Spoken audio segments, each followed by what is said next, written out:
Bem-vindos ao canal Leitura de Livros Espíritas. Curta, comente e compartilhe os vídeos para que eles cheguem a mais pessoas. A maior caridade que podemos fazer pela doutrina espírita é a sua própria divulgação. Vamos iniciar a leitura do livro O Céu e o Inferno, da editora FEAL. Capítulo 1. O futuro e o nada. Vivemos, pensamos e agimos, eis o que é concreto, e morremos, o que não é menos certo. Mas deixando a terra, para onde vamos? Em que nos transformaremos? Estaremos melhor ou pior? Existiremos ou não? Ser ou não ser? Tal é a alternativa para sempre, ou para nunca mais. É tudo ou nada. Ou viveremos eternamente,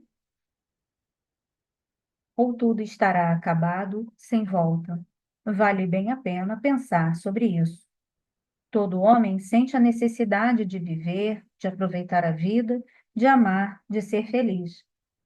A uma pessoa que sabe que está para morrer, diga-se que ela ainda viverá ou que a sua hora foi postergada.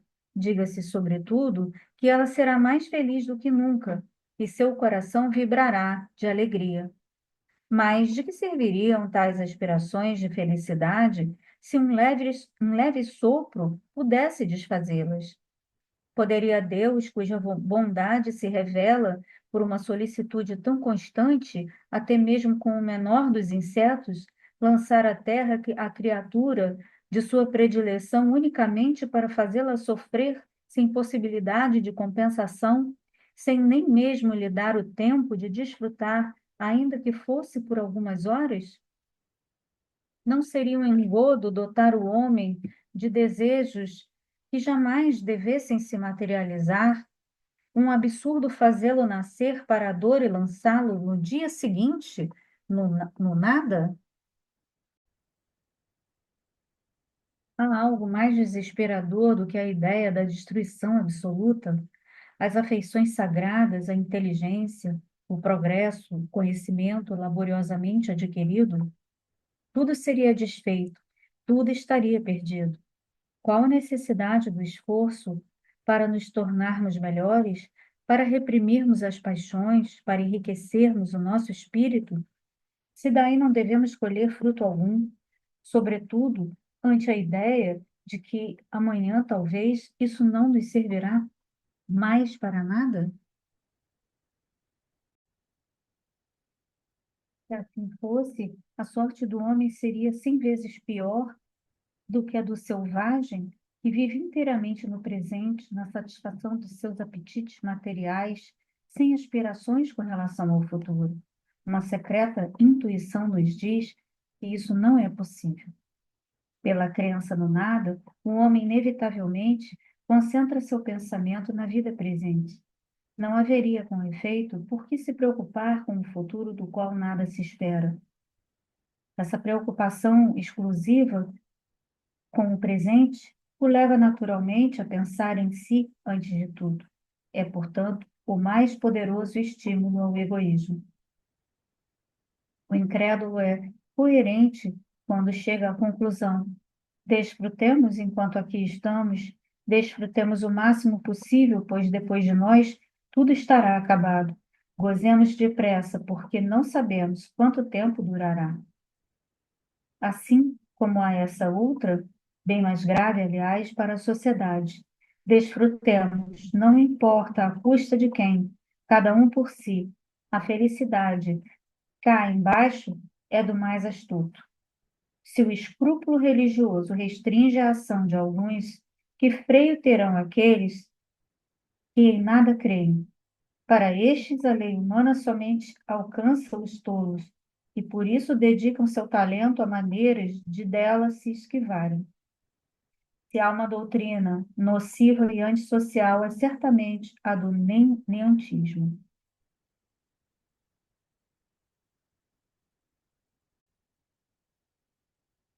Nota número 12. Neantismo, segundo essa ideia metafísica do nada, Não haveria lei moral ou direito natural, nem existência após a morte, portanto, nada a temer ou esperar. A escolha estaria ligada ao resultado e não à intenção de uma ação, consagrando a postura egoísta. Na época de Allan Kardec, havia poucos partidários, mas desde o século XX, a comunidade científica e a cultural, em geral, adotaram esse relativismo moral ou incredulidade enquanto senso comum, sendo que as instituições sociais se estruturaram para o individualismo. Nota do editor. Continuando. Porque rompe os verdadeiros laços de solidariedade e de fraternidade, alicerce das relações sociais. Suponhamos que, por alguma razão qualquer, todo um povo tenha certeza de que em 8 dias, em um mês ou mesmo em um ano, ele será aniquilado e dele nenhum vestígio restará depois de seu fim, que nenhum indivíduo sobreviverá. O que fará esse povo durante o tempo que lhe resta? Trabalhará por sua melhora, por sua instrução, esforçar-se-á para viver, respeitará os direitos, os bens e a vida de seu semelhante, submeter-se-á às leis, a uma autoridade qualquer, mesmo a mais legítima, a autoridade paterna? Haverá para ele um dever qualquer? Seguramente não. Pois bem, o que não acontece em larga escala, a doutrina do neantismo realiza individualmente a cada dia. Se as consequências não são tão desastrosas quanto poderiam ser, é porque, primeiro, na maior parte dos incrédulos, há mais fanfarronice do que incredulidade verdadeira. Mais dúvida do que convicção, e porque tem mais medo do nada do que desejam fazer parecer. O título de livres pensadores alimenta seu amor próprio. Em segundo lugar, porque os completamente incrédulos são ínfima minoria. Eles sofrem a contragosto o efeito da opinião contrária e são detidos por uma força objetiva. Porém, se a incredulidade completa representar um dia a condição da maioria, a sociedade entrará em dissolução. É ao que tende a propagação dessa doutrina. Nota número 13. Um jovem de 18 anos sofria de uma doença cardíaca tida como incurável. A medicina havia dito que ele poderia morrer em 8 dias ou em 2 anos, mas que, além disso, não viveria. O jovem, ao receber a notícia, largou prontamente os estudos e se entregou aos excessos de todos os tipos. Quando alguém lhe falava do perigo de uma vida desregrada em sua situação, ele respondia: de que me importa, pois só tenho 2 anos para viver. De que adiantaria esforçar-me para aprender? Eu quero desfrutar do tempo que me resta, divertindo-me até o fim. Eis a consequência lógica do neantismo. Nota do autor. Continuando. Quaisquer que sejam as suas consequências, se a doutrina do neantismo fosse verdadeira, seria necessário aceitá-la. E não seriam nem teorias contrárias, nem a ideia do mal que dela adviria, que poderiam impedi-la de existir. Ora, não há como esconder que o ceticismo, a dúvida e a indiferença ganham mais terreno a cada dia, apesar dos esforços da religião. Isso é um fato. Se a religião é impotente contra a incredulidade, é porque falta àquela alguma coisa para combater esta última, de tal maneira que, se a religião permanecer inerte, após um tempo estará inexoravelmente ultrapassada. O que falta à religião nesse século de positivismo tem que ser em que se quer compreender antes de crer é a sanção de suas ideias por fatos concretos. Nota 14. Não se trata aqui do sistema filosófico de Auguste Comte, mas da postura moderna de se adotar o conhecimento racional obtido pelo método científico, deduzido as hipóteses dos fatos e não do princípio da autoridade. Nota do editor. Continuando. É também a consequência de certas concepções com os dados positivos da ciência. Se ela diz branco e os fatos dizem preto, é preciso optar entre a evidência e a fé cega. É nesse estado de coisas que o Espiritismo vem opor uma barreira à invasão da incredulidade, não somente pela visão dos perigos que ela engendra, mas pelos fatos materiais que tornam tangíveis e visíveis a alma e a vida futura. Sem dúvida, cada um é livre para acreditar em alguma coisa ou não acreditar em nada. Mas aqueles que procuram fazer prevalecer no espírito do povo, sobretudo entre a juventude, a ideia da negação do futuro, apoiando-se em uma posição superior e em seu conhecimento, plantam as sementes da perturbação e da destruição da sociedade, incorrendo numa grande responsabilidade. Nota número 15. No período de elaboração do Espiritismo por Kardec, o pensamento cultural predominante na sociedade francesa era o do espiritualismo racional, quando a psicologia considerava o ser humano enquanto alma encarnada. O materialismo crescia no interesse entre os mais jovens, influenciados por pensadores da Alemanha. Desde o século XX, a crença na descrença tornou-se um dogma do mundo contemporâneo, desestruturando a sociedade pela negação do futuro. Veja o artigo Uma Profissão de Fé Materialista, Revista Espírita, outubro de 1868. Nota do editor. Continuando. Há uma doutrina que nega ser materialista porque admite a existência de um princípio inteligente fora da matéria, que é a doutrina da absorção do todo universal. Segundo essa doutrina, cada indivíduo absorve em si, ao nascer, uma parcela desse princípio, que é a sua alma, e que lhe dá a vida, a inteligência e o sentimento. Quando morre, essa alma volta ao ponto de origem, perdendo-se no infinito como uma gota d'água no oceano. Essa doutrina é, sem dúvida, um passo adiante com relação ao materialismo puro, já que ela admite algo além da matéria, enquanto o outro nada admite, mas as consequências de ambas são as mesmas. Ser o homem mergulhado no nada ou num reservatório comum é para ele a mesma coisa. Se no primeiro caso ele é aniquilado, no segundo ele perde a sua individualidade e é como se não existisse. E suas relações sociais estarão igualmente extintas para sempre. O essencial para o homem é a preservação do seu eu, sem o que não importa ser ou não ser. O futuro para ele é igualmente nulo, e o presente é a única coisa que lhe importa e o preocupa. Do ponto de vista das consequências morais, essa doutrina é igualmente prejudicial, igualmente desesperadora, incitando ao egoísmo tanto quanto o materialismo propriamente dito. Pode-se igualmente fazer a seguinte objeção a essa doutrina: todas as gotas tiradas do oceano se assemelham e têm propriedades idênticas, como partes de um mesmo todo. Por que as almas extraídas do grande oceano da inteligência universal se assemelham tão pouco?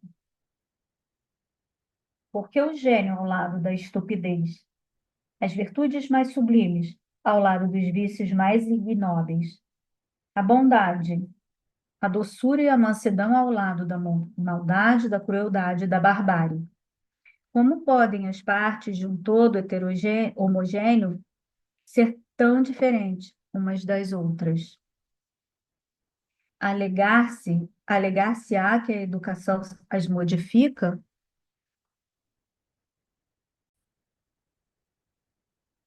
Mas de onde vêm, então, as inteligências precoces, os instintos bons e os maus, independentemente de toda a educação e frequentemente tão pouco em consonância com o meio em que se desenvolvem. A educação, sem dúvida alguma, modifica as qualidades intelectuais e morais da alma. Mas aqui se apresenta outro problema. Quem dá à alma a educação que a faz progredir? Outras almas que, por sua origem em comum, não estariam mais adiantadas que ela. E depois, aliás, para que essa melhora, para que tantos esforços para adquirir talentos e virtudes, para que trabalhar pelo progresso da humanidade se tudo isso deverá ser engolido e perdido no oceano do infinito, sem proveito para o futuro de cada um? Valeria tanto quanto permanecermos o que somos, selvagens ou não, beber, comer, dormir tranquilamente, sem torturarmos o espírito. Por outro lado, a alma, reencontrando o todo universal de onde havia saído, após haver progredido durante a vida, ali coloca um elemento mais perfeito, de onde se conclui que esse todo deve, ao longo do tempo, achar-se profundamente modificado e melhorado. Como é possível, então, que dali saiam incessantemente almas ignorantes e perversas? Nessa doutrina, a fonte universal de inteligência que fornece às almas humanas é independente da divindade, ser superior e distinto, que tudo anima por sua vontade. Não é exatamente o panteísmo. O panteísmo, propriamente dito, dele difere na medida em que, segundo ele, o princípio universal de vida e de inteligência é o próprio Deus. Deus é, ao mesmo tempo, espírito e matéria. Todos os seres, todos os corpos da natureza compõem a divindade, de que são as moléculas e os elementos constitutivos. Em outras palavras, Deus está em tudo e tudo é Deus. Deus é o conjunto de todas as inteligências reunidas. Cada indivíduo, sendo uma parte do todo, é ele mesmo Deus. Nenhum ser superior e independente comanda o conjunto. O universo é uma imensa república sem chefe, ou antes, onde cada um é chefe com poder absoluto. A esse sistema podemos opor numerosas objeções, das quais são estas as principais. A divindade, não podendo ser concebida sem o infinito das perfeições, perguntamos-nos como um todo perfeito pode ser formado de partes tão imperfeitas e que têm necessidade de progredir. Cada parte, estando submetida à lei do progresso, daí resulta que o próprio Deus deve progredir. Se ele progride incessantemente, deve ter sido, na origem dos tempos, muito imperfeito. Como um ser imperfeito, formado de vontades e de ideias tão divergentes, pode conceber as leis tão harmoniosas, tão admiráveis de unidade, de sabedoria e de previdência que regem o universo? Se todas as almas são porções da divindade, todas concorreram para as leis da natureza. Como pode ser, então, que elas murmurem sem cessar contra essas leis que são obras suas? Uma teoria não pode ser aceita como verdadeira, senão com a condição de satisfazer a razão e dar conta de todos os fatos que a abrange. Se um só fato a desmente, é porque ela não encerra a verdade absoluta. Do ponto de vista moral, as consequências dessa concepção são igualmente ilógicas. Primeiro, para as almas, portanto, como no sistema precedente, representaria a absorção num todo e a perda da individualidade. Se admitirmos, segundo a opinião de alguns panteístas, que elas conservam sua individualidade, Deus não teria mais vontade única. É um aglomerado de incontáveis vontades divergentes. Além disso, sendo cada alma parte integrante da divindade, nenhuma é dominada por um poder superior. Ela não incorre, por conseguinte, em nenhuma responsabilidade por seus atos bons ou maus. Ela não tem nenhum interesse em fazer o bem e pode fazer o mal impunemente, uma vez que é senhora soberana.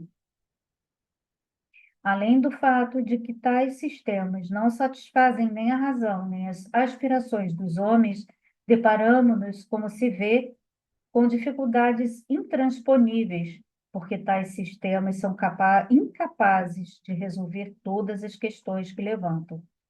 O homem tem, portanto, três alternativas: o nada, a absorção ou a individualidade da alma antes e depois da morte. É para essa última crença que a lógica nos conduz inevitavelmente. É aquela também que tem estabelecido a base de todas as religiões desde que o mundo existe. Se a lógica nos conduz à individualidade da alma, ela nos conduz também à consequência de que o destino de cada alma depende das suas qualidades pessoais, porquanto seria irracional admitir que a alma atrasada do selvagem e a do homem perverso estivessem no mesmo nível que a alma do sábio e a do homem de bem. Segundo a justiça, cada alma deve ter a responsabilidade de seus atos, mas para que sejam responsáveis, é necessário que sejam livres para escolher entre o bem e o mal. Sem o livre-arbítrio, teríamos o fatalismo, e com o fatalismo não pode haver responsabilidade. Todas as religiões têm igualmente admitido o princípio do estado feliz ou infeliz das almas após a morte, em outras palavras, dos castigos e dos gozos futuros, que se resumem na doutrina do céu e do inferno, que encontramos em toda parte. Aquilo em que diferem essencialmente, no entanto, é sobre a natureza desses castigos e desses gozos, e principalmente sobre as condições que podem determinar uns e outros. Daí surgiram os pontos de fé contraditórios que deram origem aos diferentes cultos e surgiram também os deveres particulares impostos por cada um deles para honrar a Deus e por esse meio alcançar o céu e evitar o inferno. Todas as religiões precisaram, em sua origem, alinhar-se com o grau de adiantamento moral e intelectual dos homens. Esses, ainda muito ligados às coisas materiais para entender o mérito das coisas puramente espirituais, fizeram com que a maior parte dos deveres religiosos consistisse no cumprimento dos ritos exteriores. Durante um tempo, tais ritos bastaram à sua razão. Mais tarde, em se iluminando seus espíritos, sentiram o vazio que seguia no rastro desses ritos, de tal modo que, caso a religião não o preenchesse, abandonavam-na, tornando-se filósofos. Se a religião apropriada, no começo, aos conhecimentos limitados dos homens, tivesse sempre acompanhado o movimento evolutivo do espírito humano, não haveria incrédulos, porque a necessidade de crer faz parte da natureza do homem e ele crerá se lhe for dado um alimento espiritual em harmonia com suas necessidades intelectuais. Nota 16. Em A Gênese, Kardec afirma que a religião, na origem dos povos, era um freio para governar, subjugando-os. Para dar mais força à religião, era necessário apresentá-la como absoluta, infalível e imutável, sem os quais ela teria perdido a ascendência sobre esses seres quase primitivos, apenas iniciados para a racionalidade. Ela não poderia ser discutida, assim como as ordens de um soberano. Disso resultou o princípio da fé cega e da obediência passiva, que tinha na origem sua razão de ser e sua utilidade. Capítulo 4, item 2.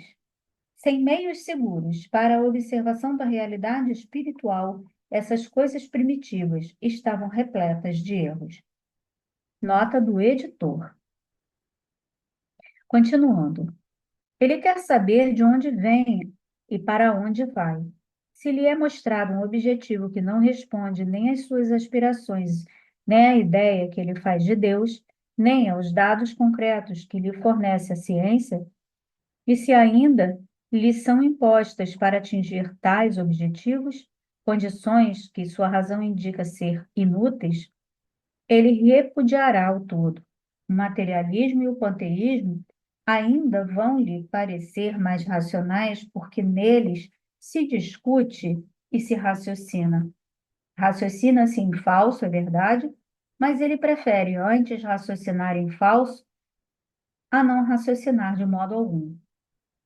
Que se apresente ao homem, porém, um futuro em condições lógicas, digno em todos os pontos da grandeza, da justiça e da infinita bondade de Deus, e ele abandonará o materialismo e o panteísmo, cujo vazio ele pressente em seu foro íntimo, e que somente havia aceitado por força, por falta de algo melhor. O Espiritismo oferece mais, pois que é acolhido com presteza por todos aqueles que a incerteza aflitiva da dúvida atormenta e que não encontram o que procuram nem nas crenças nem nas filosofias comuns. O Espiritismo tem a seu favor a lógica do raciocínio e a confirmação dos fatos, e é por isso que tem sido combatido inutilmente. O homem tem instintivamente a crença no futuro, porém não possuindo até hoje nenhuma base incontroversa para defini-lo, sua imaginação concebeu os sistemas que têm dado margem à diversidade das crenças. A concepção espírita acerca do futuro, não sendo uma obra da imaginação concebida mais ou menos engenhosamente, mas o resultado da observação de fatos materiais que hoje ocorrem sob nossas vistas, reunirá, como já fez hoje, as opiniões divergentes ou vacilantes, promovendo aos poucos e pela força dos fatos a unidade de crenças nesse ponto. Crença, não mais baseada em hipóteses, mas numa certeza. A unificação, no que diz respeito ao destino futuro das almas, será o ponto inicial de aproximação entre os diferentes cultos, um passo imenso de início em direção à tolerância religiosa e mais tarde em direção à fusão. Nota 17. As religiões ancestrais, baseadas em dogmas sobre a vida futura, são exclusivistas, prometendo a salvação para os seus adeptos e a condenação para os outros. Assim, promovem o fanatismo. O Espiritismo, enquanto ciência filosófica, sustenta princípios não em abstrações, mas em novas leis da natureza, demonstrando verdades fundamentais sobre o futuro.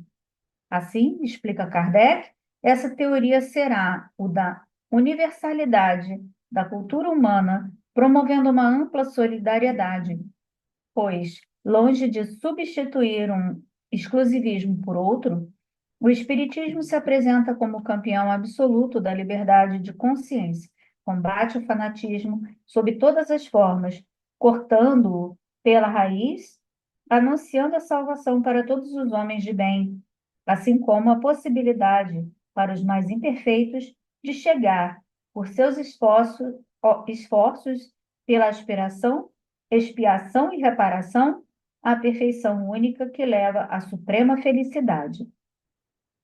A Gênese, capítulo 18, item 20. Será nesse sentido, pela unidade teórica, que ocorrerá a futura aproximação e fusão dos cultos mencionada por Kardec. Nota do editor. Fim do primeiro capítulo.